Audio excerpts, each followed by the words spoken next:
right, I guess I'll come up here. I prefer sitting at the table. I'll talk about voter registration at the end. Yeah. Thank you, Marie. Sure is good to see all of you here at this table today. You probably feel a little bit like I did walking down beside where I go to church. I started canvassing. We had a list of strong Democrats. And so I knock on the door to my first strong Democrat. Jennifer's with me canvassing, and Abby. And this man comes to the door, and I say, "Hey, I'm Josh McCall. I'm a Democrat running for Congress in your district." He said, "Really?" He said, "Honey, you got to see this. Come to the door. It's a Democrat." So, if it feels like what Sasquatch feels like, you've been spotted. But, if you go about it the right way, I don't think that you'll get as much pushback as maybe you might be afraid of. Now, social media, out there, it's kind of a jungle. So out there, you're on your own. You're going to get some nasty comments on social media. But when it comes to people you work with, if you're a decent person, if you're kind to everybody, and there are some places where you can't be too open about it. So, and that's true of if you're a Republican too, actually, in some places. So anyway, I'm glad to be here. I grew up just down the road in Martin, Georgia, on Highway 17. It's where now they did a bypass, so that took the house that I grew up in, and my father. This is probably has something to do with the McCall legacy. I don't know, but my father decided to move down the road just a little bit because he really liked the area and avoid the road.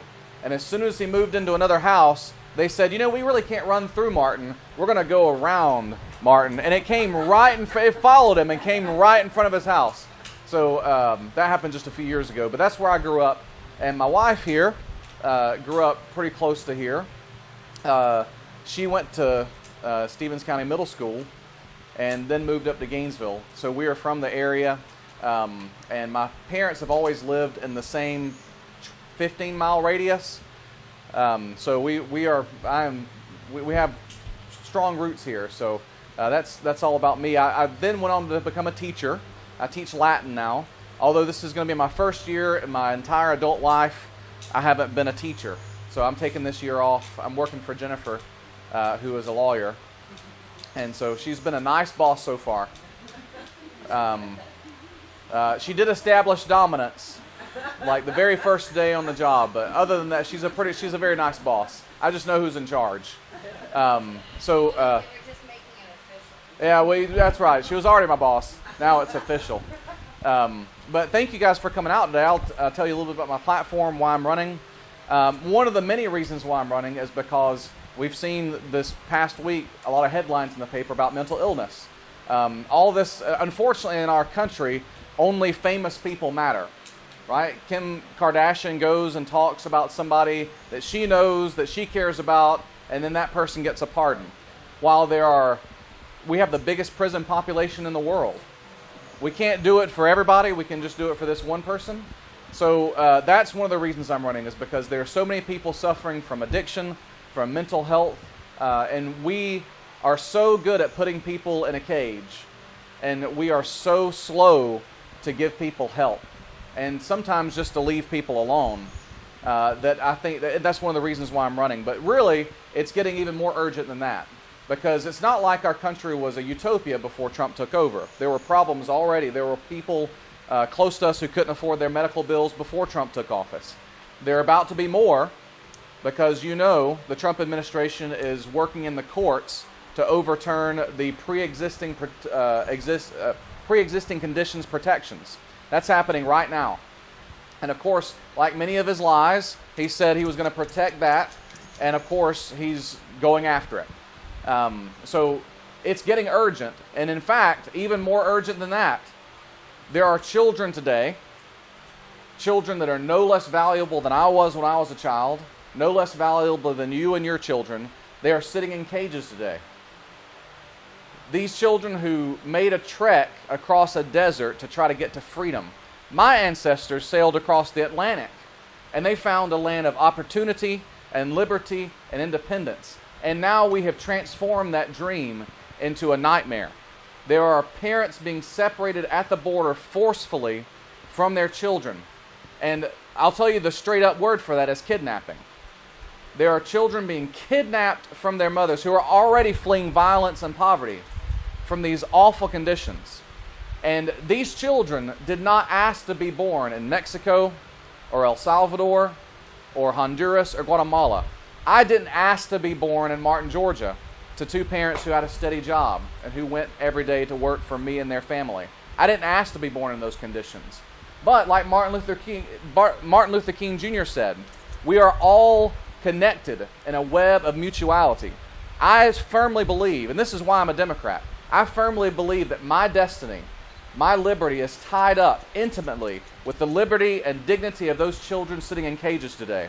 And one of the reasons I wanted to run for Congress is to get justice. You know, justice always seems to roll downhill, doesn't it? You know, the guy running on law and order, breaking the law at every turn. For some reason, only the immigrant families get that law and order. But I want to actually, when I go to Congress, I want to have a hearing. Who was it that tore these children from their parents?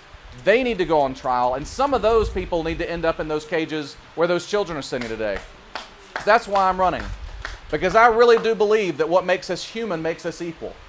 No matter how rich you are, what color your skin is, what your sexual orientation is, what your religion is, that what makes you human makes you equal. Not how much money you have, not who you know, right? Not what color of skin you have, what neighborhood you live in.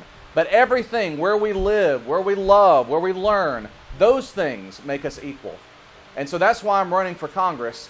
And that's one of the reasons, not only is it a beautiful drive up here, but this is one of the reasons why I love getting out on the weekends and doing this. Because there are some real issues in our country that we've got to respond to in a very human way. And some of those problems predate Trump. And if we don't take care of our business in the Democratic Party and really stand for something, they're going to keep on keeping on after Trump gets out. We have to be very careful that we don't do what the Republican Party did. And that is oppose this one man and make him the symbol of everything we hate. And then once we get power, because the pendulum's going to swing back our way again, once we get power, we don't want to be lost and without a path forward. We have got to craft really good policy, and this is why you've got to be here. You have got to be here and raise some noise, raise some cane. Because people in power, whether they're Democrat or Republican, they like to play it safe. You know, Chuck Schumer and Nancy Pelosi are not going to ever go without health care. Ever. They are very comfortable people. That may not be bad people, but they won't feel the urgency of these things that are happening all around us like you do. So it's going to take, in the Democratic Party, it's going to take people like you speaking up, speaking out. These are my demands. I am the people. We are the people. And this is what we need as a people of the United States. So that's why I'm running, and I'm so glad you're here because you are where the power is. This is where the power is right here. Thank you for showing up today. I'm here to take any questions you have, give you my plan to win. Thank you.